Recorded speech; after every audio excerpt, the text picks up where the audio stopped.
Hello students, how are you? My name is Dr. Jyoti Singh and today I am going to discuss with you the question and answers of chapter number 8 motion from a class 9 science book.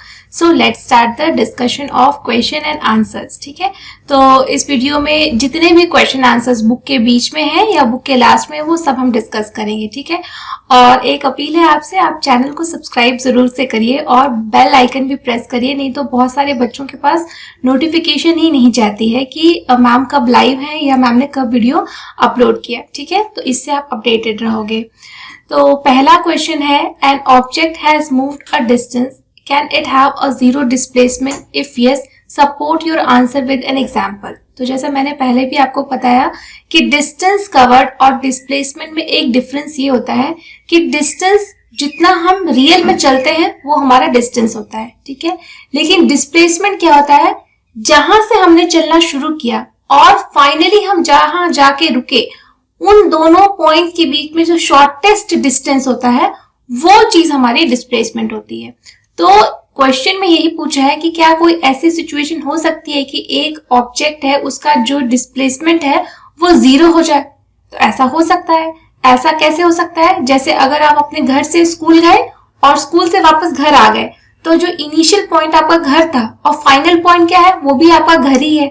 ठीक है, तो आपका displacement कितना हुआ, zero हुआ है ना. ऐसे तो आपने, अगर आपका स्कूल जो है आपके घर से 1 किलोमीटर दूर है तो आप 1 किलोमीटर गए, आप 1 किलोमीटर आए, तो टोटल डिस्टेंस आपने 2 किलोमीटर तय किया. लेकिन डिस्प्लेसमेंट क्या है, जो इनिशियल आपकी पोजीशन है घर और फाइनल पोजीशन फिर से आपका घर है, तो इन दोनों ही के पॉइंट्स में कोई भी डिफरेंस नहीं था, कोई डिस्टेंस का. इस वजह से यहाँ पे आपका डिस्प्लेसमेंट क्या हो गया है, जीरो हो गया है. ठीक है, सो इसका आंसर यही है, yes, an object can have zero displacement even when it has moved through a distance.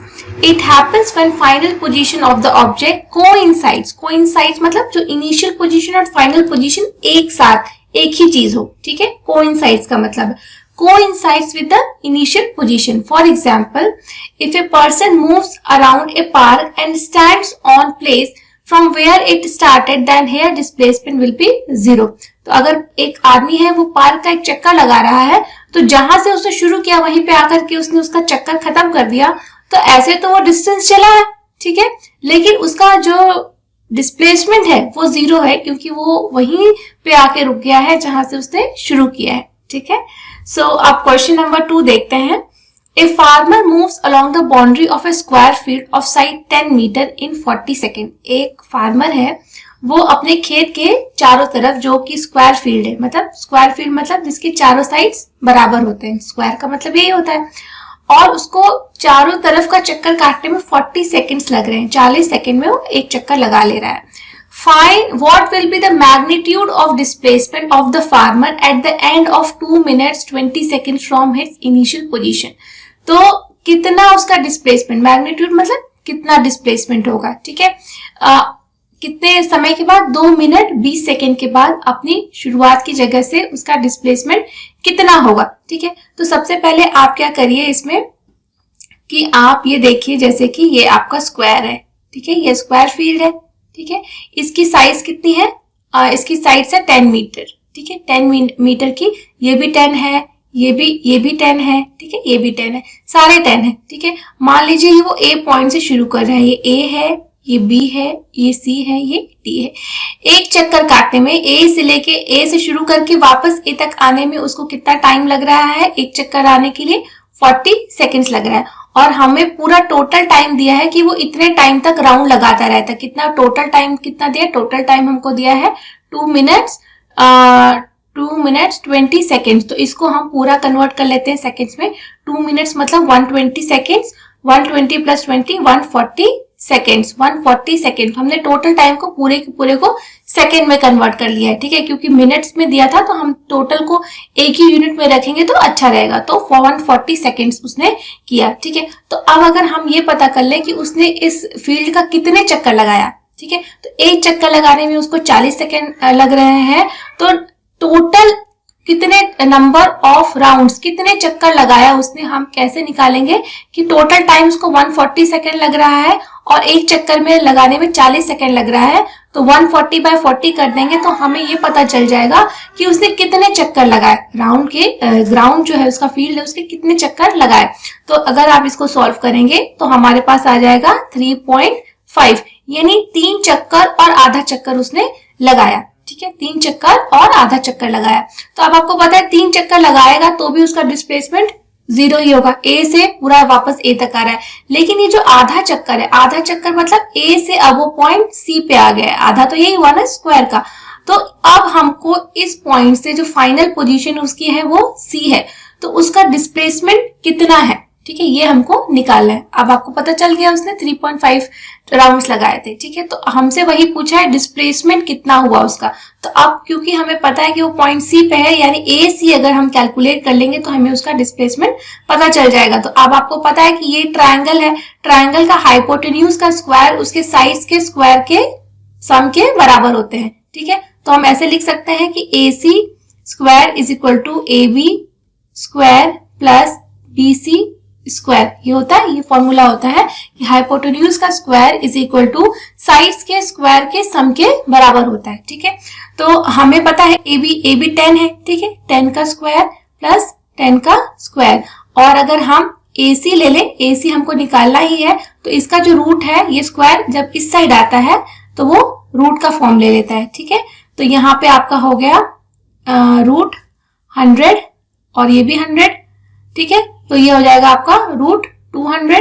ठीक है, तो जब 100 है तो 100 का एक जब बाहर आएगा तो वो 10 हो जाता है और ये रूट 2 आ जाएगा। ठीक है, रूट 2 की वैल्यू 1.4 होती है, 1.414। ठीक है, तो 10 इंटू 1.414 करेंगे तो हमारा आ जाएगा 14.14। ठीक है, तो ये ही हमारा एसी की वैल्यू आ गई जो कि हमारी फाइनल डिस्प्लेसमेंट थी।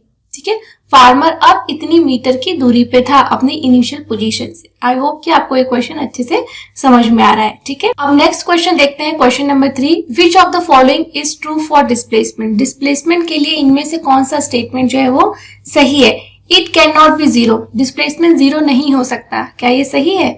नहीं, ऐसा ये सही नहीं है, डिस्प्लेसमेंट 0 भी हो सकता है। दूसरा है its magnitude is greater than the distance travel by the object. नहीं, ये भी गलत स्टेटमेंट है। डिस्प्लेसमेंट का मैग्नीट्यूड या तो डिस्टेंस के बराबर होगा या तो उससे कम होगा। ठीक है, कभी भी जो है डिस्प्लेसमेंट का मैग्नीट्यूड जो है डिस्प्लेसमेंट डिस्टेंस से ज्यादा नहीं हो सकता। मैग्नीट्यूड मतलब जो उसकी क्वांटिटी है, जो उसका नंबर है वो। ठीक है, तो ये दोनों ही स्टेटमेंट्स रॉन्ग है। मैग्नीट्यूड जो है डिस्प्लेसमेंट का हमेशा या तो डिस्टेंस के बराबर होगा या तो उससे कम होगा। ठीक है, अब हम नेक्स्ट क्वेश्चन देखते हैं कि पेज नंबर 102 पे है, distinguish between speed and velocity. ठीक है, ये बहुत इंपॉर्टेंट है, ये आपके एग्जाम में भी आपसे पूछा जा सकता है। तो एक एक करके हम दोनों में डिफरेंसेस देख लेते हैं कि स्पीड क्या होती है। Speed is the distance travelled by N object in a given interval of time.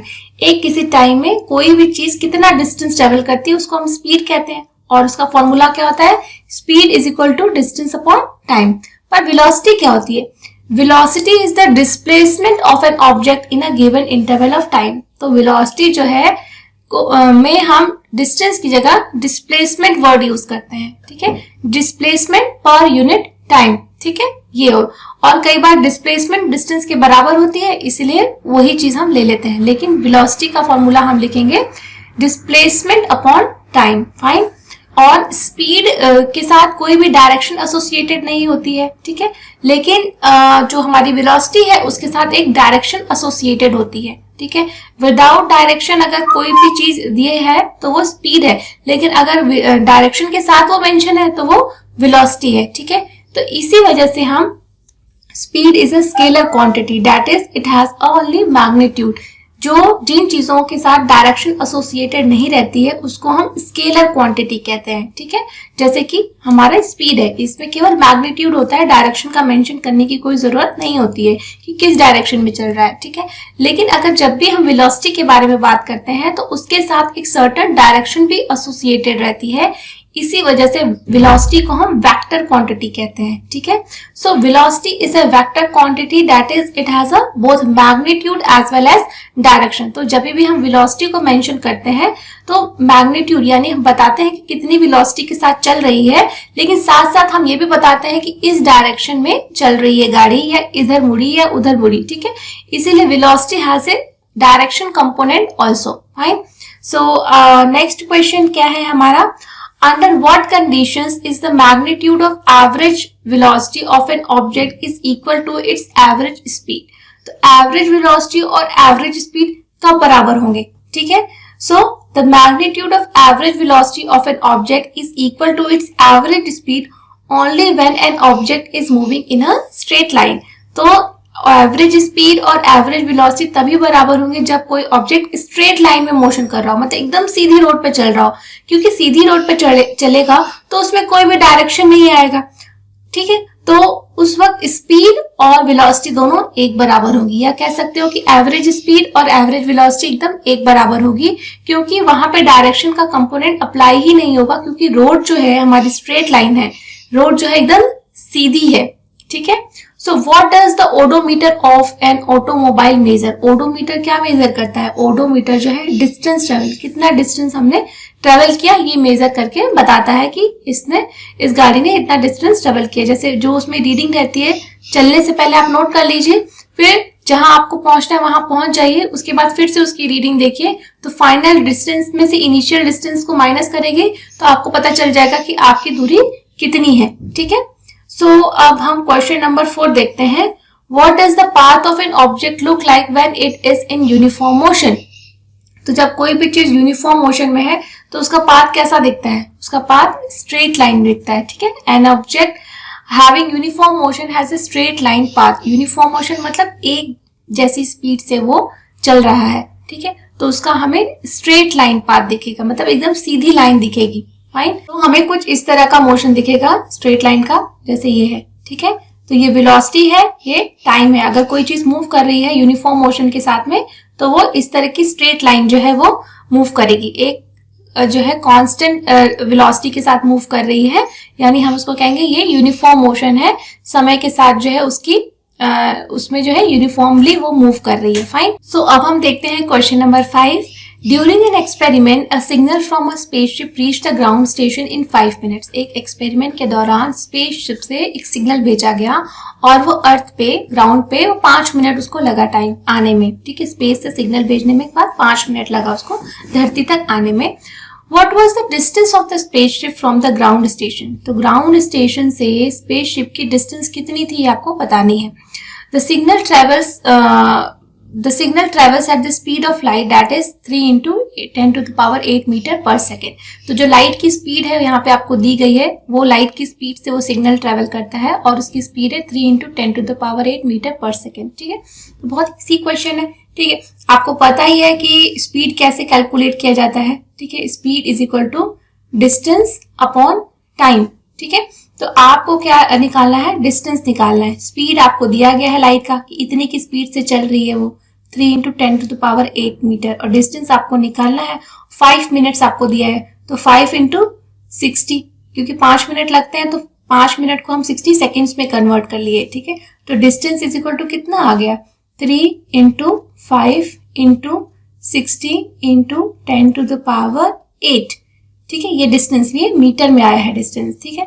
तो ये हम इसको सॉल्व कर लेते हैं। 6 5 30 और 3 3 9, ठीक है। तो 3 3 9 और ये 0 0, ठीक है, into 10 to the power 8 metre, ठीक है, ये आएगा। या आप इसको कह सकते हो 9 into 10 to the power 8 9 10 metre, ठीक है, ये आंसर आएगा, फाइन। सो अब हम देखते हैं क्वेश्चन नंबर पेज नंबर 103 से 1, ठीक है। So when you will say a body is in uniform acceleration and non uniform acceleration. आप कब कहोगे कि कोई बॉडी यूनिफॉर्म एक्सेलरेशन कर रही है, तो इसके लिए सबसे पहले आप जानिए कि एक्सेलरेशन होता क्या है, ठीक है। एक्सेलरेशन क्या होता है, acceleration is equal to change in velocity, ठीक है, change in velocity upon time.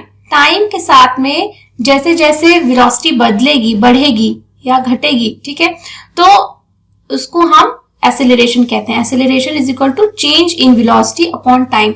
अगर ये चेंज जो है कांस्टेंट प्रोपोर्शन में हो रही है, मतलब पहले जैसे 2 थी वेलोसिटी, फिर 3 हो गई, फिर 4 हो गई, फिर 5 हो गई, फिर 6 हो गई, और ये होने में जो टाइम लग रहा है, ये पहले 5 मिनट में हुई, फिर ये दूसरे 5 मिनट में हुई, फिर ये तीसरे 5 मिनट में, फिर ये चौथे, मतलब इक्वल टाइम में इक्वल अमाउंट में वेलोसिटी अगर चेंज हो रही है तो हम इसको कहेंगे कि यूनिफॉर्म एक्सेलरेशन हो रहा है। क्या हो रहा है? Uniform acceleration. मतलब जो चेंज इन वेलोसिटी है वो एक यूनिफॉर्म तरीके से हो रही है कि हर 5 मिनट पे एक मीटर पर सेकेंड की स्पीड जो है वो बढ़ जा रही है। हर 5 मिनट में इक्वल टाइम में इक्वल वेलोसिटी जो है वो बढ़ जा रही है, तो हम इसको कहेंगे यूनिफॉर्म एक्सेलरेशन हो रहा है। ठीक है, सो a body is said to be in uniform acceleration if it travels in a straight line and its velocity increases or decreases by equal amount in equal interval of time। तो जैसे अगर आप uniform acceleration का अगर graph देखो तो जैसे ये एक्स एक्सिस और वाई एक्सिस है, तो अगर हम वेलोसिटी है और ये टाइम है, ठीक है, जैसे मैंने कहा कि यहाँ पे अगर आप वेलोसिटी देखो, ये 2 है, ये 3 है, ये 4 है, ये 5 है, ठीक है, ये टाइम है, ठीक है, ये 5 है, ये 10 है, ये 15 है, ये 20 है, तो हर 5 मिनट पे इसकी वेलोसिटी ऐसे चेंज हुई। ठीक है, हर एक पॉइंट पे इसकी वेलोसिटी ऐसे चेंज। तो एक जो ये ग्राफ है वेलोसिटी अपॉन टाइम, मैंने कहा ना a is equal to v by T, तो ये जो v बाई टी है ये एक्सेलरेशन देता है, यानी कि जो लाइन है ये एक्सेलरेशन बता रही है। तो ये एक्सेलरेशन यूनिफॉर्म है, एक कांस्टेंट रेट से ये चेंज हो रहा है। ठीक है, तो इसीलिए हम कहते हैं कि वेलोसिटी और टाइम के बीच में जब स्ट्रेट लाइन का ऐसा बनता है ग्राफ, तो हम उसको यूनिफॉर्म एक्सेलरेशन का ग्राफ कहते हैं। ठीक है, एंड जैसे मैंने कहा, एंड इट्स वेलोसिटी इंक्रीजेस और decreases y equal amounts in equal interval of time. तो हमेशा वेलोसिटी बढ़ती, जो एक्सेलरेशन है वो बढ़ ही नहीं रहा है टाइम के साथ। मतलब जो एक्सेलरेशन की डेफिनेशन है वो चेंज इन वेलोसिटी है, तो वेलोसिटी हमेशा बढ़ेगी ये जरूरी नहीं है, वेलोसिटी कम भी हो सकती है इक्वल इंटरवल ऑफ टाइम में। जैसे हम गाड़ी में ब्रेक लगाते हैं तो उस वक्त गाड़ी जो है वो रुकती है, ठीक है, वेलोसिटी में कमी आती है, फाइन। और दूसरा इसी का क्वेश्चन है कि नॉन यूनिफॉर्म एक्सेलरेशन क्या होता है। ठीक है, a body is said to be in non uniform acceleration if the rate of change of its velocity is not constant. Velocity जो है एक कांस्टेंट तरीके से नहीं बढ़ रही है, जैसे कि नॉन एक्सेलरेशन मोशन का ग्राफ जो है, नॉन यूनिफॉर्म एक्सेलरेशन का ग्राफ v बाय टी है, तो आप इसको इस तरीके से ले सकते हो कि वो इस तरह से कुछ दिखेगा कि मतलब हर एक इक्वल इंटरवल ऑफ टाइम में इक्वल वेलोसिटी नहीं बढ़ी है, तो ये नॉन यूनिफॉर्म एक्सेलरेशन का ग्राफ है। ठीक है, नॉन मतलब एक बराबर स्पीड जो है नहीं बढ़ी या नहीं घटी, फाइन। तो नेक्स्ट क्वेश्चन हम देखते हैं, अ बस decreases its speed from 80 km per hour to 60 km per hour in 5 seconds. Find the acceleration of the bus. तो जैसे हमने कहा है acceleration is equal to change in velocity upon time. तो velocity में कितना change आ रहा है यहाँ पे देखिए, तो जो फाइनल वेलोसिटी है वो जो इनिशियल वेलोसिटी है वो 80 है और फाइनल 60 है। ठीक है, तो आपने यहाँ पे आप देख लीजिए कितना आया, 80 माइनस 60 कर लीजिए। ठीक है, माइनस में भले ही आए तो, या फिर आप initial velocity minus final velocity करेंगे तो जो 80 माइनस 60 आया और अपॉन टाइम। ठीक है, तो ये आ जाएगा कितना, 20। ठीक है, और टाइम कितना 5 सेकेंड में आ रहा है, लेकिन जो हमारी स्पीड है वो किलोमीटर पर आवर में और टाइम हमारा सेकेंड्स में है, तो हम जो स्पीड है उसको भी किलोमीटर पर आवर से मीटर पर सेकेंड में बदलेंगे, तो उसके लिए हम 5/18 से इंटू कर लेंगे। तो 5/5 कट गया, 2 9 18 और 1 10, तो 10/9। ठीक है, यानी कि 1 9 1 9 पॉइंट और 1 और फिर से 1.1, ठीक है, मीटर पर सेकेंड स्क्वायर। ठीक है, ये 1.11 मीटर पर सेकेंड स्क्वायर का इसका एक्सेलरेशन आया। और क्योंकि ये नेगेटिव में आएगा, ठीक है, क्योंकि ये नेगेटिव में आएगा क्योंकि बस जो है वो स्पीड को कम कर रही है, 80 से 60 के उसमें जा रही है। जो जैसे हमने अभी बताया ना कि एक्सेलरेशन जो है चेंज इन वेलोसिटी है, तो initial velocity minus final velocity, तो क्योंकि ये ब्रेक लग रही है इसी वजह से इसकी वेलोसिटी जो है वो घट रही है, फाइन। तो हम यहाँ पे 60 में से मतलब जो फाइनल वेलोसिटी है उसमें से इनिशियल माइनस करते हैं, ठीक है, v माइनस u करते हैं। तो इनिशियल वेलोसिटी 80 थी और फाइनल वेलोसिटी 60 थी, तो हमने वैसे ले लिया था, लेकिन एक्चुअली में हमको यहाँ लेना चाहिए था 60 माइनस 80, ठीक है, क्योंकि फाइनल वेलोसिटी 60 है और इनिशियल वेलोसिटी 80 है। तो हमारा एक्सेलरेशन जो आएगा वो भी डायरेक्शन डिपेंडेंट होता है, क्योंकि वेलोसिटी का कंपोनेंट उसमें होता है। इस वजह से हमारा जो भी रिजल्ट आएगा, मैग्नीट्यूड तो वही आएगा, लेकिन रिजल्ट के साथ में एक्सेलरेशन में माइनस का साइन लगा हुआ होगा, ठीक है। सो ये minus 1.11 metre per second square. आप इसके साथ जो मीटर पर सेकेंड स्क्वायर है वो लगाना नहीं भूलिएगा, नहीं तो आपका आंसर सही होते हुए भी नंबर नहीं मिलेंगे, क्योंकि उसकी यूनिट लिखना भी उतना ही जरूरी है जितना कि उसका मैग्नीट्यूड लिखना। अब हम देखते हैं क्वेश्चन नंबर 3। क्वेश्चन नंबर 3 में क्या कहा गया है, a train starting from a railway station and moving with uniform acceleration attain a speed of 40 kilometre per hour in 10 minute, find its acceleration, ठीक है। ट्रेन का हमको एक्सेलरेशन निकालना है, ठीक है। तो जब भी हम इस तरह का क्वेश्चंस करते हैं तो सबसे पहले हमें इनिशियल वेलोसिटी ये सब मेंशन कर लेना चाहिए। तो क्योंकि अब जो है ट्रेन जो है वो रेलवे स्टेशन से स्टार्ट हो रही है, तो इनिशियल वेलोसिटी एक तरीके से उसकी 0 है, ठीक है। फाइनल वेलोसिटी कितनी है, 40 किलोमीटर पर आवर, ठीक है। तो इसको हम मीटर पर सेकेंड में कन्वर्ट कर लेते हैं, 40 इंटू 5/18, ठीक है, ये हो जाएगा मीटर पर सेकेंड। और टाइम जो है हमको दिया है 10 मिनट्स, ठीक है, 10 मिनट्स दिया है, तो इसको भी हम सेकेंड्स में कन्वर्ट कर लेते हैं, 10 इंटू 60, ठीक है। तो ये हो जाएगा 600 seconds, 600 second. Initial velocity, final velocity, time हो गया। और अब हमको एक्सेलरेशन जो है हमको यहाँ पे कैलकुलेट करना है कि एक्सेलरेशन कितना हुआ, क्योंकि हमसे पूछा ही है एक्सेलरेशन, ठीक है। तो आपको पता है कि फर्स्ट लॉ ऑफ मोशन का इक्वेशन पता है, v is equal to u plus at, ये आपको पता है। तो आप इस फॉर्मूले की मदद से जो है आप इसका आंसर जो है निकाल सकते हैं कि फाइनल वेलोसिटी जो है आपको 40 into 5/18 is equal to initial velocity 0 है, प्लस एक्सेलरेशन आपको निकालना है, टाइम आपको 600 सेकेंड्स जो है वो दिया है, ठीक है। तो एक्सेलरेशन इज इक्वल टू ये 600 जो है नीचे आ जाएगा। तो आप जब इसको सॉल्व करिएगा तो आपका जो है एक्सेलरेशन जो आएगा वो 0.0185 मीटर पर सेकेंड स्क्वायर आएगा, ठीक है। जब आप इसको सॉल्व करेंगे तो इतना आएगा। आई होप कि आपको अच्छे से समझ में आया, ठीक है। सो एक्सेलरेशन 0.0185, तो आप कैलकुलेशंस करिएगा, आपका आंसर जरूर आएगा, ठीक है। और क्वेश्चन नंबर पेज नंबर 107 में जो क्वेश्चन है उसको हम डिस्कस कर लेते हैं कि what is the nature of the distance time graph for uniform and non uniform motion of an object. तो नेचर कैसा होगा यूनिफॉर्म मोशन के लिए और नॉन यूनिफॉर्म मोशन के लिए, अगर हम डिस्टेंस टाइम मतलब डिस्टेंस और टाइम में अगर हम ग्राफ बनाए, ठीक है। जैसे आप देख सकते हो यहाँ पे ग्राफ है, डिस्टेंस यहाँ पे है, टाइम ये है, ठीक है, यानी डिस्टेंस और टाइम के ग्राफ में। तो अगर कोई भी चीज यूनिफॉर्म मोशन कर रही है, यानी कि इक्वल डिस्टेंस कवर कर रही है इक्वल टाइम में, तो उसको हम यूनिफॉर्म मोशन कहेंगे और उसका जो ग्राफ है वो स्ट्रेट लाइन आएगा। जैसे आप यहाँ पे देख सकते हो ना, स्ट्रेट लाइन ग्राफ है। So when an object is uniform motion the distance time graph is a straight line slope, ठीक है। सो when the motion is non-uniform, the distance time graph is not a straight line, it can be any curve, ये curve की तरह आएगा। अगर equal distance नहीं cover कर रही है इक्वल टाइम में, तो हम कहेंगे कि ये यूनिफॉर्म मोशन नहीं है और इसका इस तरह से कर्व वाला एक तो ग्राफ आएगा, जैसे आप यहाँ पे आप देख सकते हो ना, कर्व वाला ग्राफ है। सो अब हम क्वेश्चन नंबर 2 देखते हैं। What can you say about the motion of an object whose distance time graph is a straight line parallel to the time axis, ठीक है। तो अगर डिस्टेंस और टाइम ग्राफ के बीच में जैसे इस तरह का अगर ग्राफ आए, जैसे ये है, ये डिस्टेंस है यहाँ पे, इस एक्सिस पे ये टाइम है, और इस तरह का स्ट्रेट लाइन पैरेलल, ठीक है। So time graph is straight line parallel to the time axis, ये टाइम एक्सिस के पैरेलल है ना ये।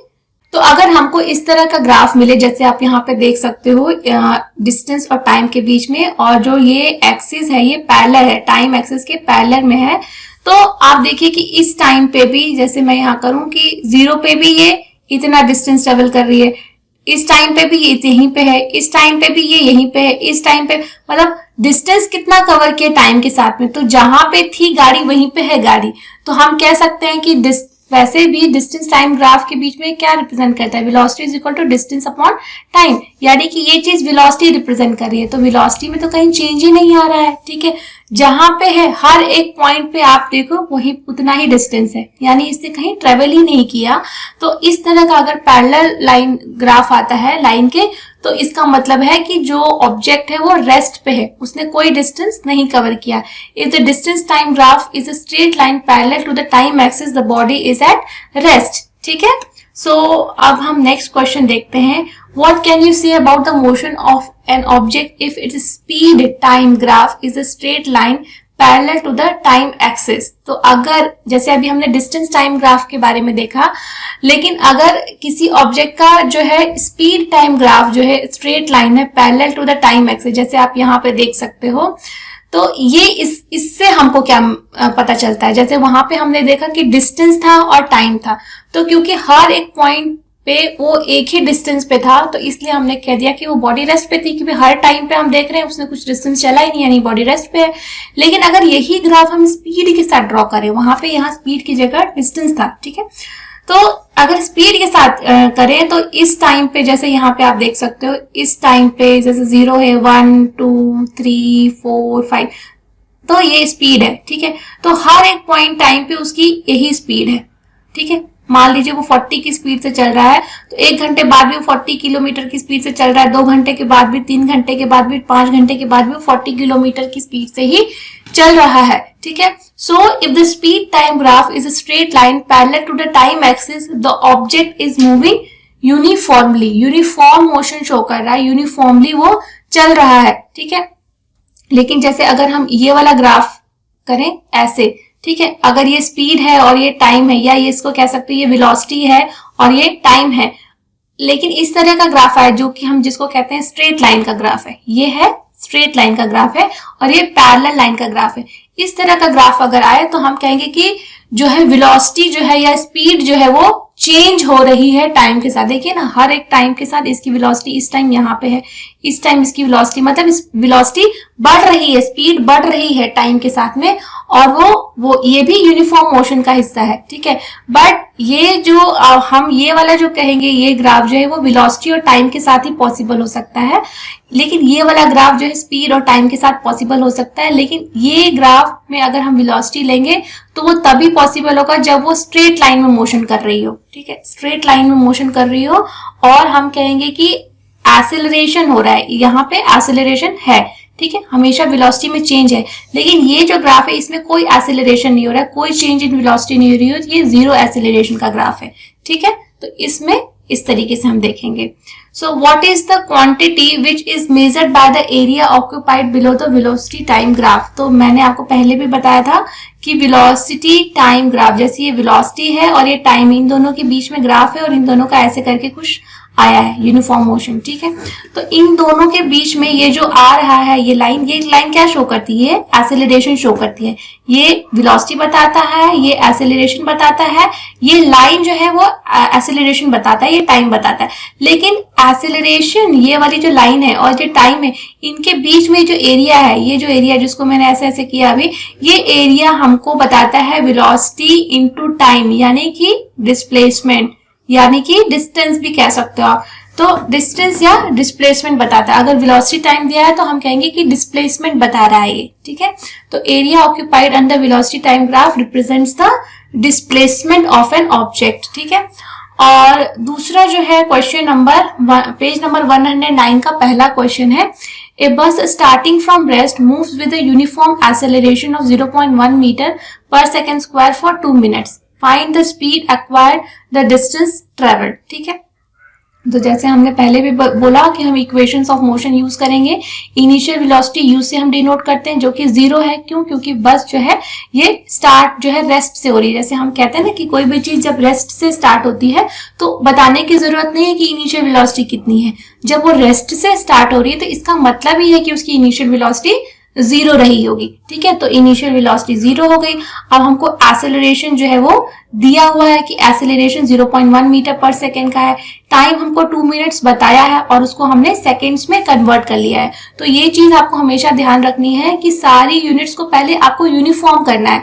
यूनिफॉर्म मतलब या तो वो किलोमीटर पर आवर सबको आवर में कन्वर्ट कर लो, या तो सबको सेकेंड्स में कन्वर्ट कर लो और मीटर में कन्वर्ट कर लो। ठीक है, तो अगर कहीं डिस्टेंस किलोमीटर पर आवर में दिया है तो पहले उसको मीटर पर सेकेंड में कन्वर्ट करो।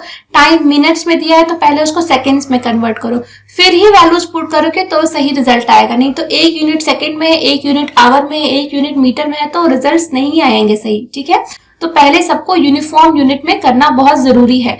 तो हम ये वाला first equation of motion use करेंगे, v is equal to ut plus at। ठीक है, तो फाइनल वेलोसिटी हमको निकालनी है। इनिशियल वेलोसिटी 0 है और एक्सेलरेशन हमको दिया है 0.1, यहाँ लिख दिया 0.1 है, और टाइम हमको 120 दिया है। ठीक है, तो जब हम कैलकुलेट करेंगे तो ये 12 मीटर पर सेकेंड आ जाएगी। तो फाइनल वेलोसिटी हमारी इतनी आ गई 12 मीटर पर सेकेंड। ठीक है, अब हमको निकालना है डिस्टेंस की उसने कितना डिस्टेंस ट्रेवल किया। ठीक है, तो इसके लिए हम third law of motion use करेंगे, v square minus u square is equal to 2as। s जो है वो डिस्टेंस बताता है। ठीक है, सो अब फाइनल वेलोसिटी का स्क्वायर 12 स्क्वायर, इनिशियल वेलोसिटी का 0 और 2a जो है 0.1 है, s हमको कैलकुलेट करना है। तो s इज इक्वल टू, जब हम कैलकुलेशन करेंगे तो 12 का स्क्वायर 144 और 144 को जब हम यहाँ से डिवाइड करेंगे 0.2 से तो जो हमारा आ जाएगा 720 मीटर। जब आप इसे कैलकुलेट करोगे, सॉल्व करोगे तो 720 मीटर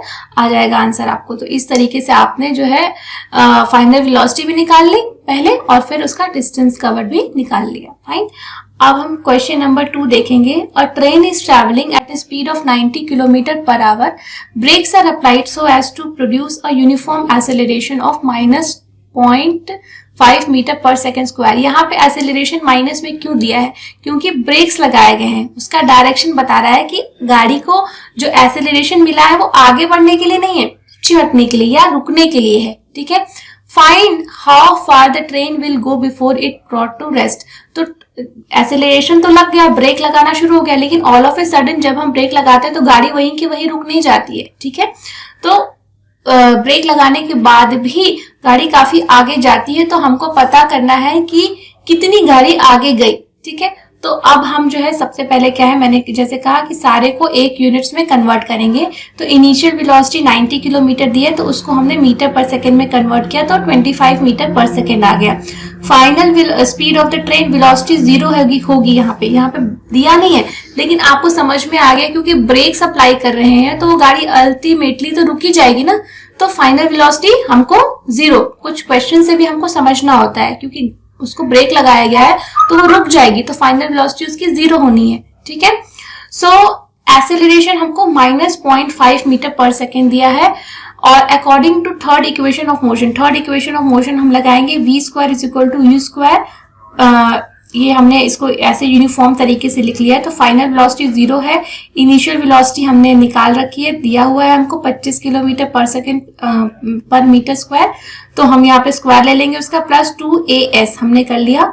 हमको निकालना है डिस्टेंस। ठीक है, तो इस इक्वेशन से हम डिस्टेंस कवर निकाल लेंगे, वो हो जाएगा 625। तो हम इसको कैलकुलेट करेंगे तो 625 मीटर आ जाएगा हमारा। ठीक है, तो इस तरीके से हमने इस क्वेश्चन को सॉल्व कर लिया। फाइन, सो अब हम क्वेश्चन नंबर 3 देखते हैं इसी पेज से। A trolley while going down an inclined plane has an acceleration of 2 centimetre per second square. What will be its velocity after 3 second after the start. तो एक ट्रॉली है, incline plane पे वो चल रही है। ठीक है, सो उसका एक्सेलरेशन जो है 2 मीटर पर सेकेंड है और उसकी वेलोसिटी क्या होगी स्टार्ट से 3 मीटर चलने के बाद। तो इनिशियल वेलोसिटी यहाँ पे 0 है। ठीक है, एक्सेलरेशन 2 है, टाइम 3 सेकेंड्स है, तो हम वही पहला इक्वेशन लगाएंगे, v is equal to ut plus half at। तो हमारे पास जो है वो फाइनल वेलोसिटी जो आ जाएगी वो आफ्टर 3 सेकेंड वो आ जाएगी 6 सेंटीमीटर पर सेकेंड। हमने यहाँ पे सेंटीमीटर में सबको कन्वर्ट कर लिया है क्योंकि हमारा जो है एक्सेलरेशन है वो हमको सेंटीमीटर्स में दिया हुआ था, तो हमने सारे इक्वेशंस को सेंटीमीटर्स में ही लेके चले हैं। तो 6 सेंटीमीटर का उसका जो है वो फाइनल वेलोसिटी आएगी। ठीक है, 6 सेंटीमीटर पर सेकेंड वो चलेगी। A racing car has a uniform acceleration of 4 meter per second square. What distance it will cover in 10 seconds after the start? तो एक कार है वो यूनिफॉर्मली एक्सेलरेट कर रही है 4 मीटर पर सेकेंड स्क्वायर से, और उस कार ने अभी शुरू ही किया है, तो यानी इनिशियल वेलोसिटी 0 है, एक्सेलरेशन 4 है, टाइम जो है वो 10 सेकेंड्स है। तो आपको डिस्टेंस बताना है, तो हम second equation of motion use करेंगे, s is equal to U T plus half A T square. तो डिस्टेंस हम निकाल लेंगे, तो डिस्टेंस आ जाएगा, u इनिशियल वेलोसिटी है वो 0 है, हाफ तो t से इंटू करेंगे तो वो 0 हो जाएगा, हाफ a जो है हमारा 4 है, t क्या है हमारा 10 है, तो 10 का स्क्वायर 100 है। तो ये हमारा आ जाएगा इक्वेशन। तो हम इसको सॉल्व करेंगे तो हमारे पास आएगी वैल्यू 200 मीटर। तो 200 मीटर जो है डिस्टेंस वो ट्रेवल करेगी। फाइन। अब हम क्वेश्चन नंबर 5 देखते हैं इसी पेज से। Stone is thrown in a vertical upward direction. एक पत्थर है, उसको वर्टिकली हमने अप फेंका, ऊपर की तरफ फेंक दिया, ठीक है, with a velocity of 5 metre per second. इस वेलोसिटी से फेंका, तो यानी अब यहाँ पे इनिशियल वेलोसिटी यही हो गई, ठीक है। If the acceleration of the stone during its motion is 10 metre per second square in the downward direction, what will be the height attained by the stone and how much time will it take to reach there?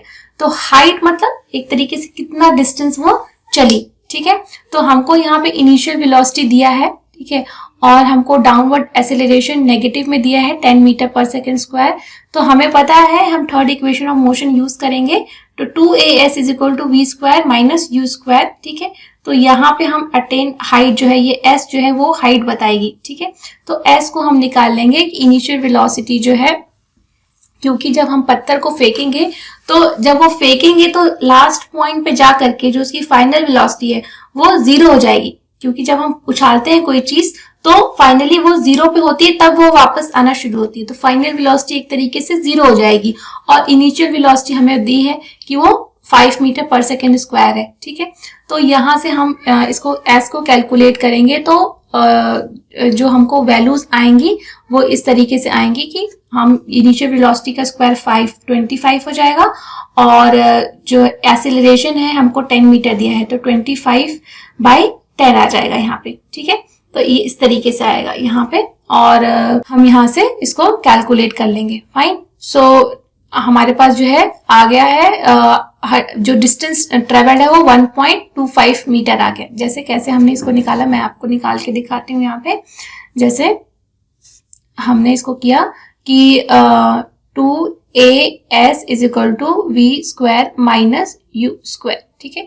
v हमारे पास 0 है, ठीक है, 0 और minus U square, u क्या है हमारे पास 5 है, ठीक है। तो 5 का स्क्वायर, ठीक है, यानी 25, ठीक है। और हम यहाँ से s निकालें अगर, तो ये आ जाएगा 25/2 इंटू a क्या है हमारे पास 10 है, ठीक है। तो ये आ जाएगा 25/20, और हम इसे कैलकुलेट करेंगे तो ये 1.25 मीटर आएगा। फाइन, आपको समझ में आ रहा है। और अब हमें दूसरा जो क्वेश्चन पूछा है, टाइम निकालना है, हमको टाइम भी निकालना है। तो first equation of motion use करेंगे, u is equal to v is equal to u plus A T, ठीक है।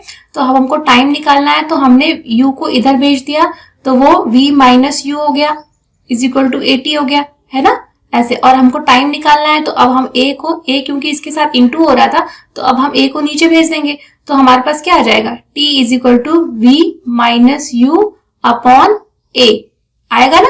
तो यहां से हमने t is equal to we minus u is equal to a, ये पहले इक्वेशन से डिराइव। आप सबको पता ही होगा कि जब भी हम राइट हैंड साइड की चीज को लेफ्ट हैंड साइड भेजते हैं तो जो भी उसका फंक्शन होता है यहाँ पे वो उसके ठीक अपोजिट हो जाता है। जैसे कि यहाँ पे u प्लस के साथ एसोसिएटेड था, तो जब हम इसको इस साइड भेजेंगे तो वो माइनस के फॉर्म में आ जाएगा, तो v माइनस यू हो जाएगा और हम ए टी लिखेंगे। अब हमको a को भी इस साइड भेजना है, तो जब हम a को भेजेंगे तो यहाँ पे ये मल्टीप्लीकेशन के फंक्शन में था टाइम के साथ में, तो जब हम इसको दूसरी साइड भेजेंगे तो वो डिवीजन के फंक्शन में आ जाएगा, ठीक है, a आ जाएगा। तो t is equal to we minus you upon A. Fine. तो इस इक्वेशन में अगर हम पुट करेंगे तो फाइनल वेलोसिटी 0 है, इनिशियल वेलोसिटी 5 है, और एक्सेलरेशन अभी हमने जो है जो एक्सेलरेशन हमको दिया हुआ है 10, ठीक है। तो टाइम कितना आ गया हमारे पास, ठीक है, 5/10, ठीक है। तो ये आ जाएगा 0.5 फाइन। तो 0.5 जो है वो टाइम लगेगा ये होने में, फाइन। तो इस तरीके से हमने देख लिया। अब हम देखते हैं क्वेश्चन नंबर पेज नंबर 112 से कुछ क्वेश्चंस, ठीक है।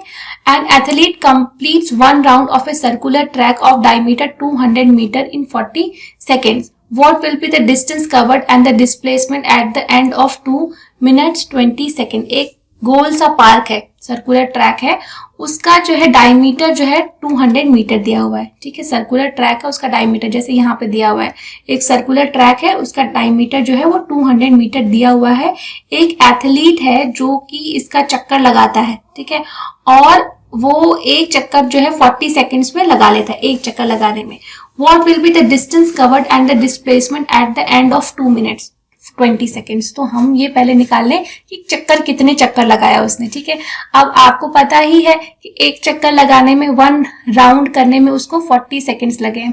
तो टोटल टाइम कितना ले रहा है? टोटल टाइम जो है वो कितना ले रहा है? 2 minutes 20 seconds, इतना टाइम ले रहा है। तो अगर हम इन सबको पूरे को सेकेंड्स में कन्वर्ट कर लें तो कितना हो जाएगा? 2 into 60 plus 20, ये हुआ तो कितना आया? 120 plus 20 यानी 140 सेकेंड्स तक वो रनिंग कर रहा है, ठीक है। तो 140 सेकेंड्स तक रनिंग किया, एक राउंड लगाने में उसको कितना लग रहा है टाइम? 40 सेकेंड्स। तो कितने राउंड्स लगाया उसने, ठीक है। नंबर ऑफ राउंड्स कितने लगाया? नंबर ऑफ राउंड्स अगर हम निकालें तो 140/40 कर लें तो हमें नंबर ऑफ राउंड्स निकल जाएंगे, ठीक है।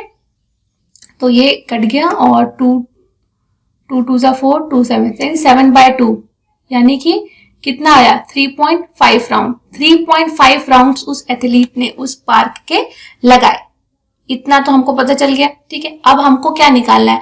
What will be the distance covered and the displacement at the end of 2 minutes? तो 2 मिनट 20 सेकेंड के बाद वो कितना डिस्टेंस कवर किया, ठीक है। तो डिस्टेंस कवर किया यानी कि अगर हम पूरे पार्क का जो है जो गोल चक्कर है उसका पेरीमीटर निकाल लें, सर्कल का पेरीमीटर निकाल लें तो हम जो है बहुत आराम से जो है बता सकते हैं कि उसने कितना डिस्टेंस ट्रेवल किया। अब आपको पता है कि सर्कल का जो पूरा पेरीमीटर होता है, पेरीमीटर ही उसका डिस्टेंस होगा, ठीक है।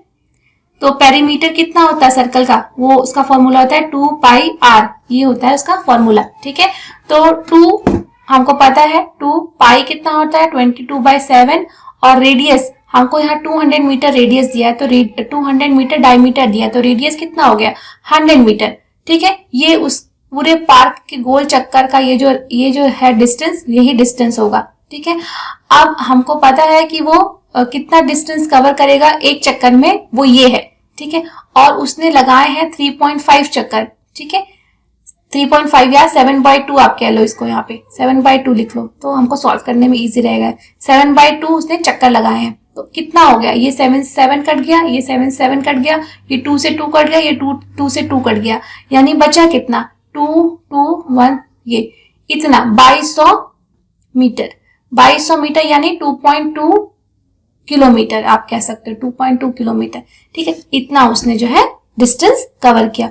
और रही बात डिस्प्लेसमेंट की, अब आपको पता है कि सर्कल का वो चक्कर लगा रहा है, गोल चक्कर का, तो 3.5 राउंड के बाद वो कहाँ होगा, ठीक है। 3.5 राउंड, जैसे कि पहले राउंड जो एक्स से उसने शुरू किया और अब पूरा चक्कर 3 लगाया, एक्स से वापस 3 बार आया एक्स के पास, लेकिन वाई पे फाइनली उसका लोकेशन जो है वो वाई पे है क्योंकि 3 और आधा चक्कर लगाया, ठीक है। तो डिस्प्लेसमेंट हमने बोला कि जो शॉर्टेस्ट डिस्टेंस होता है, यानी एक्स और वाई ही उसका डिस्प्लेसमेंट हुआ, ठीक है। एक्स और वाई जो डिस्टेंस है वही उसका डिस्प्लेसमेंट हुआ कि फाइनल लोकेशन और इनिशियल लोकेशन के बीच में जो सबसे शॉर्टेस्ट डिस्टेंस है वही है। तो ये जो एक्स और वाई वो क्या है? वो डायमीटर है, ठीक है। तो यही उसका डिस्प्लेसमेंट है, यानी 200 मीटर उसका डिस्प्लेसमेंट है एंड 2200 मीटर जो है उसका डिस्टेंस कवर्ड है। फाइन, ये आपको समझ में आ गया होगा, ठीक है। अब हम देखते हैं question number 2। Joseph jogs from one end A to the other end B of a straight line 300 meter road in 2 minutes 30 seconds. Then returns around and jogs 100 meter back to point C in another 1 minute. What are Joseph's average speed and velocities in jogging from A to B and from A to C? ठीक है, हमको निकालना है Joseph की average speed and velocity jogging में from A to B and from A to C, तो यहाँ पे आपको अच्छे से समझ में आएगा कि वेलोसिटी और डिस्टेंस में वेलोसिटी और स्पीड में डिफरेंस क्या होता है। ठीक है, average speed and average velocity in jogging from A to B. जैसे यहाँ पे आप फिगर में देख सकते हो, एक लड़का है जोसेफ, वो ए से लेके बी तक चलता है जो कि टोटल डिस्टेंस 300 मीटर है। ठीक है, और फिर वो बी से सी पे आता है वापस, और उनके बीच में 100 मीटर डिस्टेंस है। और ये भी दिया है कि ए से लेके बी तक जाने में उसको 300 मीटर है और 2 मिनट 30 सेकेंड लगते हैं। ठीक है, तो यहां से अगर आपको पता ही है कि अगर हम स्पीड निकालें या एवरेज स्पीड निकालें, तो अगर हम एवरेज स्पीड निकालें सब जगह का, तो total distance travel upon total time taken होता है एवरेज स्पीड। ठीक है, तो यहाँ पे आप देख सकते हो कि total distance upon total time, तो अगर हम केवल जाने का ले, ठीक है, जाने का ले, तो ए से बी तक का, ठीक है, ए से बी तक का, इन्होंने वापस रिटर्न डिस्टेंस का नहीं लिया है, क्वेश्चन में पूछा है फ्रॉम ए टू बी। अच्छा, ए से बी तक का ही पूछा है, तो ए से बी तक का जो डिस्टेंस है वो तो 300 मीटर है। तो अगर हम एवरेज स्पीड निकालें तो वो हो जाएगा 300 by total time. Total time कितना लग रहा है, 150 सेकेंड्स लग रहे हैं। ठीक है, तो ये आ जाएगा, ये कट गया, और 2 मीटर पर सेकेंड की स्पीड आ गई। ठीक है, एवरेज स्पीड। अगर हम एवरेज अगर वेलोसिटी निकालें, यहाँ पे दूसरा जो क्वेश्चन पूछा है, what are Joseph average speed and velocity in jogging from A to B. अगर हम एवरेज वेलोसिटी निकालें, एवरेज वेलोसिटी भी इतनी ही आएगी।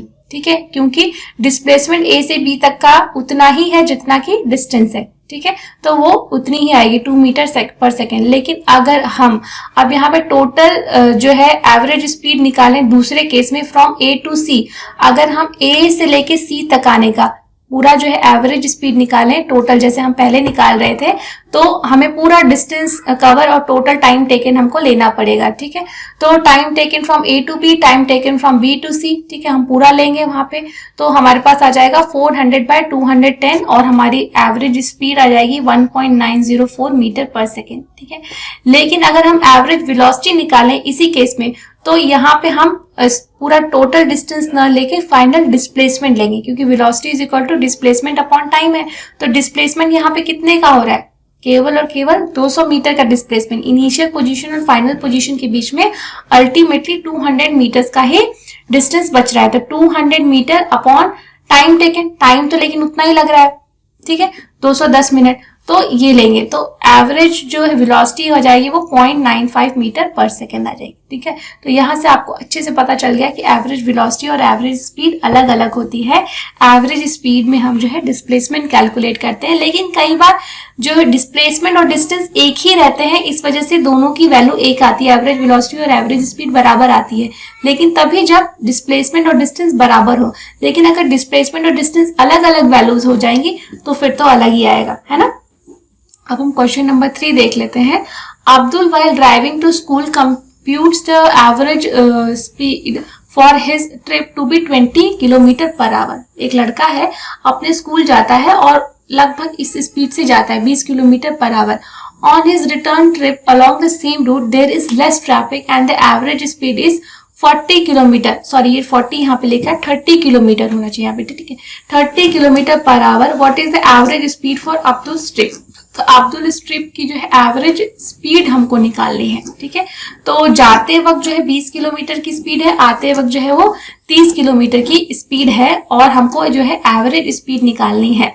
तो लेकिन यहाँ पे हमको टाइम तो दिया नहीं है एवरेज स्पीड निकालने के लिए। एवरेज स्पीड हम ना ही हमको जो है डिस्टेंस दिया है कि हमें कितना, बस आने और जाने की स्पीड दी है, लेकिन हाँ ना ही तो हमको टाइम बताया है कि कितना टाइम लगता है, और ना ही तो हमको जो है वो डिस्टेंस बताया है कि उसका कितना डिस्टेंस होता है। ठीक है, तो अब हम यहाँ पे कैसे निकालेंगे, देखिए जैसे क्या होता है कि अगर हम सपोज कर लें कि घर से स्कूल जो है अब्दुल का, वो जो है उसका जो डिस्टेंस है वो ऐसे, ठीक है, और जो टाइम है वो जाने में t1 लग रहा है क्योंकि स्पीड उसकी अलग है, आने की और जाने की भी स्पीड अलग है।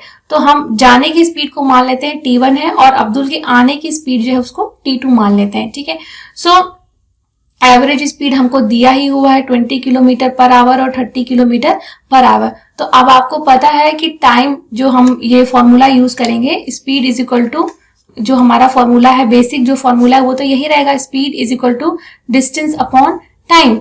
ठीक है, तो अगर हम टाइम से कैलकुलेट करें, क्योंकि हमको स्पीड दी हुई है, तो अगर हम t1 ले लें कि हम उसको जाने में कितना टाइम लग रहा है, तो हम डिस्टेंस अपॉन स्पीड कर सकते हैं ना, स्पीड कितना लग रहा है, t1 हमारा ये लग रहा है और डिस्टेंस हमारा s ही है, ठीक है, डिस्टेंस हमारा s है और स्पीड को हम v से डिनोट कर रहे हैं, ठीक है, स्पीड को हम v से डिनोट कर रहे हैं, एवरेज स्पीड से डिनोट कर रहे हैं। और वही t2 भी यही हो जाएगा, t2s अपॉन एवरेज स्पीड जो है उसकी, जो 2 से डिनोट कर रहे हैं, ठीक है, ये हमारा टोटल हो गया कि इतना टाइम उन दोनों को लग रहा है। तो अगर हम एवरेज स्पीड जब भी निकालते हैं तो हम ये बोलते हैं कि total distance travel upon total time taken. तो अब हमको पता है कि हमने जो माना है कि स्कूल से घर का जो डिस्टेंस है वो s है, ठीक है, तो टोटल डिस्टेंस कितना हो गया, s plus s, total distance ये हो गया। और जो एवरेज स्पीड अगर हम यहाँ पे va से कर ले, average speed is equal to total distance s plus s, total time taken यानी total time t1 plus t2, total time यही लग रहा है। तो t1 का हमने निकाला है कि t1 इज इक्वल टू कितना हुआ था, हमने यहाँ पे निकाला था कि speed is equal to distance upon time निकाला था। तो t1 जो है हमने ले लिया था कि s, डिस्टेंस को s से किया था और स्पीड को v से किया था, तो va1, ठीक है, va1। तो t1 की वैल्यूज अगर हम पुट कर दें तो यहाँ पे s plus s is equal to s by average speed उसकी कितनी आई थी, 20 आई थी, ठीक है, 20। और फिर दूसरा जो है यहाँ पे प्लस t2, तो ये भी आ जाएगा s बाय इसकी वैल्यू जो थी वो 30 थी, 30 मीटर। तो यहाँ पे हमको ये इक्वेशंस मिल गए। तो जब हम इस इक्वेशंस को पूरी तरीके से सॉल्व करेंगे, इन दोनों को एवरेज लेंगे तो ये 600 हो जाएगा, ठीक है। यहाँ पे जब प्लस करेंगे दोनों को तो यहाँ पे आप देखोगे कि ये अगली इक्वेशन आएगी 2s बाय 600 और ये 30s प्लस 20s ऐसे आएगा, ठीक है। तो ये 600 फिर ऊपर चला जाएगा, तो यहाँ पे आ जाएगा,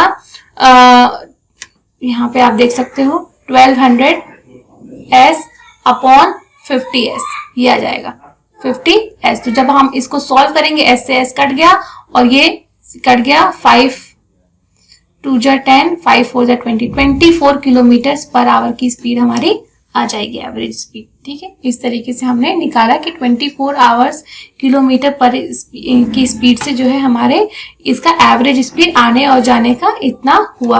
अब हम क्वेश्चन नंबर 4 देखते हैं। A motor boat starting from rest on a lake accelerates in a straight line at a constant rate of 3 metre per second for 8 second. How far does the boat travel during this time. तो आपको सब कुछ दिया हुआ है, आपको बस निकालना है कि डिस्टेंस उसने कितना ट्रेवल किया। जैसे कि अब आप देख सकते हो a motor boat starting from rest, तो u इज इक्वल टू कितना हो गया 0, क्योंकि सेट से स्टार्ट कर रहा है, ठीक है। और एक्सेलरेशन आपको दिया है 3 मीटर पर सेकेंड का, टाइम दिया है आपको 8 सेकेंड का, आपको निकालना है s, ठीक है, s निकालना है। तो आपको पता है ये s का फॉर्मूला क्या होता है। तो आप जो है सेकेंड इक्वेशन ऑफ मोशन को यूज करेंगे। जैसे आप यहाँ पे देख सकते हो second equation of motion s is equal to ut plus half at। तो इन सारी वैल्यूज को जब आप इसमें पुट करोगे तो डिस्टेंस आपका निकल जाएगा। इनिशियल वेलोसिटी 0 है, उसको टाइम से इंटू करेंगे तो वो भी 0 हो जाएगा, प्लस हाफ एक्सेलरेशन आपको दिया हुआ है, एक्सेलरेशन क्या है 3 है और टाइम आपको दिया हुआ है 8, ठीक है, 8 इंटू 8 का स्क्वायर है ना टाइम, ठीक है। तो ऐसा आप बहुत आराम से यहाँ कैलकुलेट कर सकते हो, 2 4 जा 8, ठीक है। तो 8 4 जा 32 और ये 3, ठीक है, 3 2 जा 6, 3 3 जा 9, ठीक है। तो 96 मीटर आ गया आपका आंसर, बहुत इजी है, ठीक है। इस तरीके से इक्वेशन ऑफ मोशन का यूज करके आप कुछ भी कैलकुलेट कर सकते हो। A driver of a car travelling 52 kilometre per hour applies the brake and accelerates uniformly in the opposite direction. जब ब्रेक लगाते हैं तो अपोजिट डायरेक्शन में करते हैं accelerate. The car stops in 5 seconds, 5 second में वो कार रुक जा रही है। Another driver going 3 km per hour in another car applies his brake slowly and stops in 10 seconds, ठीक है, उसको 10 सेकेंड लगा रुकने में। On the same graph paper, plot the speed versus time graph for two cars. Which of the two cars travel farther after the brakes were applied. तो आपको इसको solve नहीं करना है, ग्राफिकल रिप्रेजेंटेशन देना है। जैसे यहाँ पे आप ग्राफ देख सकते हो, ठीक है। तो यहाँ पे टाइम बना लीजिए और यहाँ पे स्पीड या वेलोसिटी बना लीजिए, ठीक है। तो यहाँ पे जो वेलोसिटी दी है वो 52 किलोमीटर पर आवर की है और 3 किलोमीटर पर आवर की है। तो पहले आप जो है जो भी बनाइएगा उसको मीटर पर सेकेंड में चेंज कर लीजिए। तो 52 को अगर मीटर पर सेकेंड में करना है तो ये 18 आ गया, ठीक है। तो हमारे पास क्या आ जाएगा जब हम इसको करेंगे सॉल्व, 2 9 सा 18 और 2 2 सा 4 और 12, ठीक है। तो हमारे पास आ जाएगा ये, ठीक है। तो कुल मिला के 6 5 सा 30 और 3 5 2 10 30 130/9, ठीक है। तो 130 को 9 से जब हम डिवाइड करेंगे तो हमारे पास कितना आ जाएगा, 9 1 सा 9 और फिर 9 10 11 12 13 14 40 आ जाएगा। तो 9 4 सा 32, ठीक है। तो 14 9 4 सा 32 फिर वो 4, तो हमारे पास 14.444 जो है वो रेकर करेगा। तो 14.44, क्योंकि यहाँ पे आप देख सकते हो ना 14 से हमने लिया है, 14 से थोड़ा सा ऊपर। तो यहाँ की स्पीड से ये जो है अल्टीमेटली 5 सेकेंड्स में टाइम दिया है, 5 सेकेंड में उसकी वेलोसिटी जो है ये 0, ये स्पीड दिया है। तो 0 कब आ रही है, 5 सेकेंड के बाद। तो हमारा ग्राफ पहले वाले का इस तरीके से बनेगा। वहीं दूसरा जो है वो 3 किलोमीटर पर आवर की स्पीड से चल रहा है, 3 × 5/18, ठीक है। तो 3 1 जा 3 3 6 जा 18 यानी 5/6 आ गया, ठीक है। तो जब हम इसको इंटू करेंगे मतलब सॉल्व करेंगे तो हमारे पास ऑलमोस्ट जो है वो ये इसकी स्पीड आ जाएगी। तो इस 5/6 तो हमारे पास 0.86 करके कुछ आएगा, तो ऑलमोस्ट 1 के बराबर, ठीक है। तो 1 से जो ये स्पीड इसकी आ रही 1 मीटर पर सेकेंड, सो ये जो है हमको 10 इतना टाइम ले रहा है, ठीक है। तो इस तरीके से हम ग्राफ प्लॉट करेंगे दोनों का, डिस्टेंस और टाइम का, ठीक है।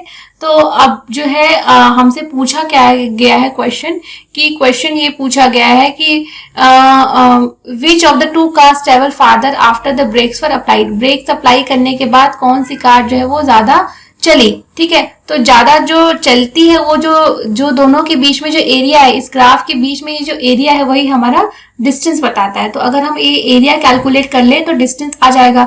तो एरिया ऑफ ट्रायंगल हमको एक तरीके से कैलकुलेट करना है। एरिया ऑफ ट्रायंगल क्या होता है, एरिया ऑफ ट्रायंगल अगर हम निकाले तो half into base into height होती है। तो बेस आपका ये हो गया, हाइट आपकी ये हो गई, ठीक है। तो पहले एरिया का अगर हम निकाले तो हाफ, बेस क्या है इसका 5 है, हाइट कितनी है इसकी, जो हमने अभी एवरेज स्पीड ये कैलकुलेट की थी 14.44 है, ठीक है। ये इसकी हाइट है।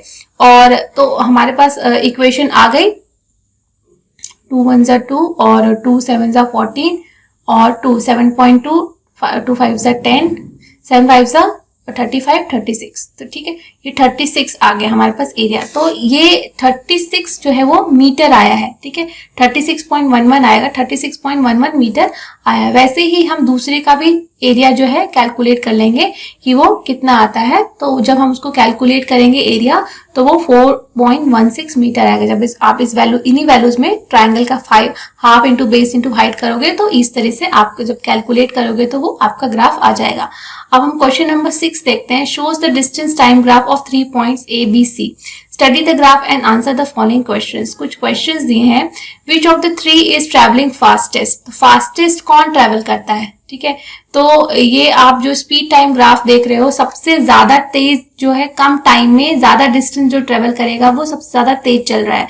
तो आप यहाँ पे देख सकते हो कि सबसे कम टाइम ये ले रहा है और डिस्टेंस भी ज्यादा ट्रेवल कर रहा है। तो बी जो है वो आपका आंसर होना चाहिए। बी जो है सबसे कम समय में सबसे ज्यादा डिस्टेंस जो है वो ट्रेवल कर रहा है, ठीक है।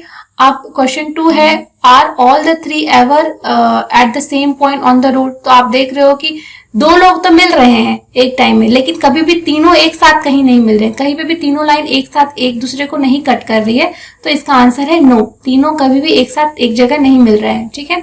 सो अब हम देखते हैं जो इसमें लास्ट पॉइंट पूछा गया था कि how far has B travel by the time C passes, ठीक है। तो इसी तरीके से हम बी को भी जो है ट्रेवल का निकाल लेंगे। तो हमारे पास जो ऑलमोस्ट डिस्टेंस आएगा वो इस तरीके से है कि 5.7। जब हम इसको ब्लॉक्स को इंटू करेंगे, जैसे हमने कहा कि एक ब्लॉक जो है चलने में हमारे पास जो डिस्टेंस वो ले रहा है कितना, एक ब्लॉक को अगर हम कहें कि एक ब्लॉक कितना किलोमीटर डिस्टेंस रिप्रेजेंट कर रहा है, अगर यहाँ पे किलोमीटर्स में दिया हुआ है तो एक ब्लॉक जो है 4/7 किलोमीटर डिस्टेंस रिप्रेजेंट कर रहा है। ठीक है, तो क्योंकि ये 7 ब्लॉक्स चला जब वो सी पॉइंट पे था यहाँ पे, तो हमने उसको डिस्टेंस कर दिया 4/7 इंटू 7। तो एक तरीके से हमारे पास 4 आंसर आया है कि 4 किलोमीटर्स उसने चला।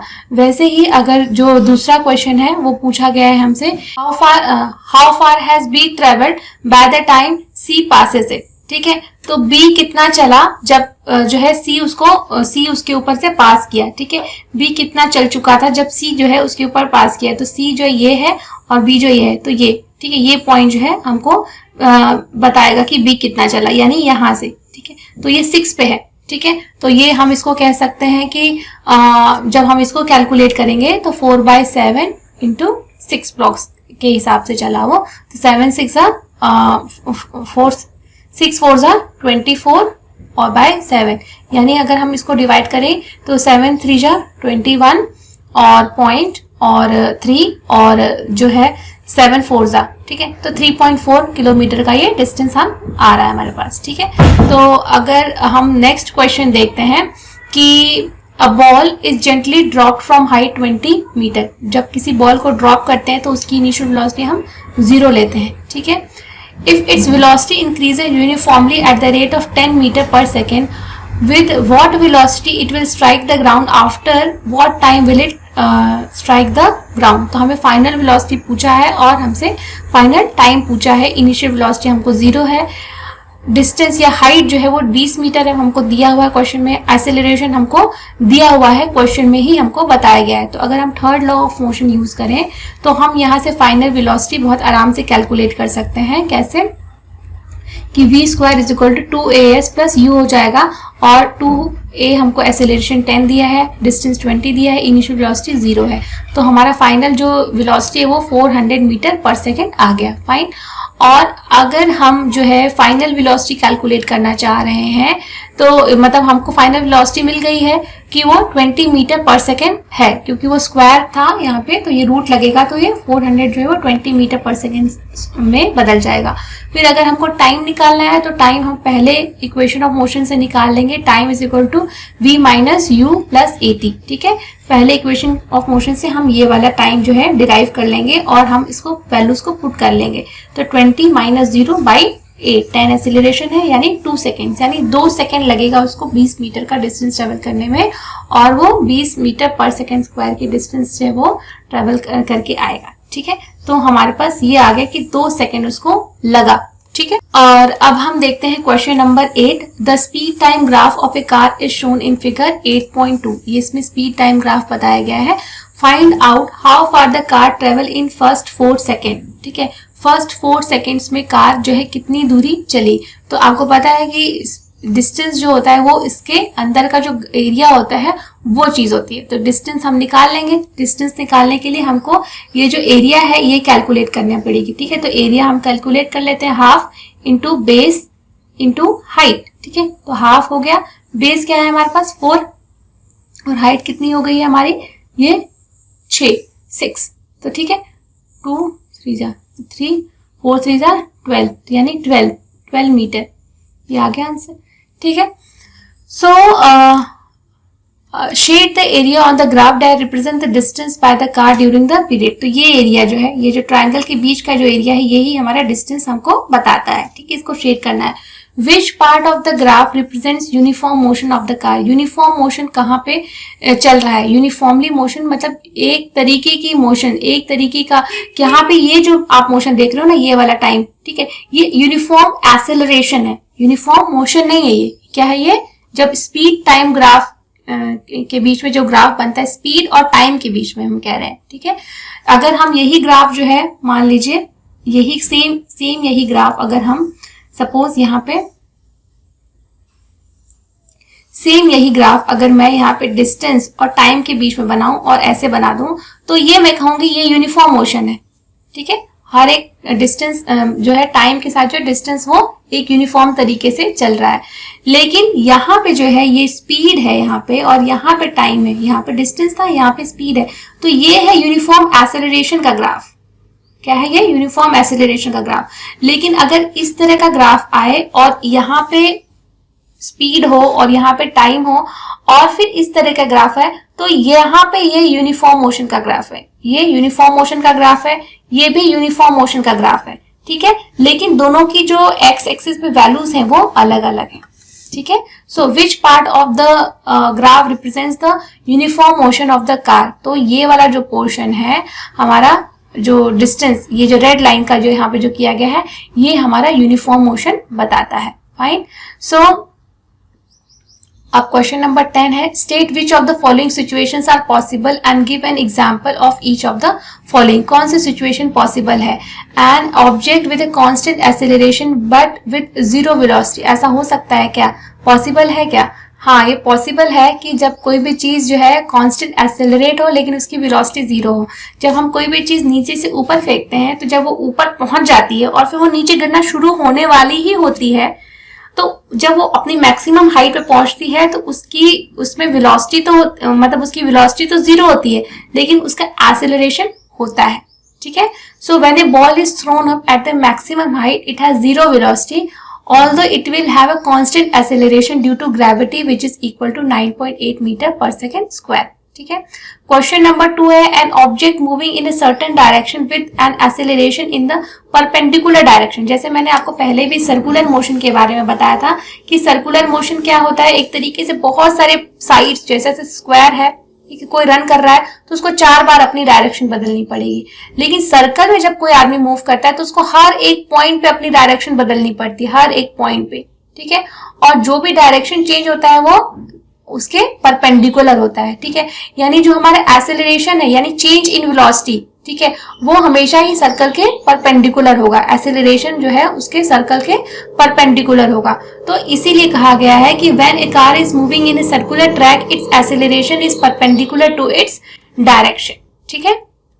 अब हम क्वेश्चन नंबर 11 देखते हैं। An artificial satellite is moving in a circular orbit of radius 42,250 kilometre का रेडियस है। Calculate it speed if it takes 24 hours to revolve around the earth. तो स्पीड हमको निकालनी है, ठीक है। तो हम बहुत आराम से स्पीड निकाल सकते हैं। स्पीड इज इक्वल टू क्या होता है? Distance upon time. तो डिस्टेंस क्या होता है? किसी भी सर्कुलर मोशन का जो डिस्टेंस हम निकालते हैं वो उसका पेरीमीटर होता है, यानी सर्कल का जो पेरीमीटर होता है, और उसका फॉर्मूला होता है 2πr। और टी हमको टाइम दिया हुआ है तो हम ये पुट कर देंगे वैल्यूज, तो हमारे पास ये आ जाएगी डिस्टेंस की वैल्यू 3073.74 मीटर पर सेकेंड, ठीक है। ये हमारे डिस्टेंस की यूनिट आ जाएगी। सो आई होप कि आपको ये क्वेश्चन एंड आंसर अच्छे से समझ में आए होंगे। And still if you have any kind of doubt then you can write in the comment section. I will try to surely reply. And one thing I want to remember you कि आप जो है channel को subscribe जरूर करिए और bell icon भी press करिए, तभी आपको नोटिफिकेशंस मिलेंगी। बहुत सारे बच्चे मुझे पूछते हैं मैम ये वीडियो कहाँ है, वो वीडियो कहाँ है। वीडियो तभी आपको मिलेगा जब आप सब्सक्राइब रहोगे और जब आपने बेल आइकन प्रेस किया होगा, तभी आपको लाइव आने का नोटिफिकेशन भी मिलेगा। फाइन। So thank you.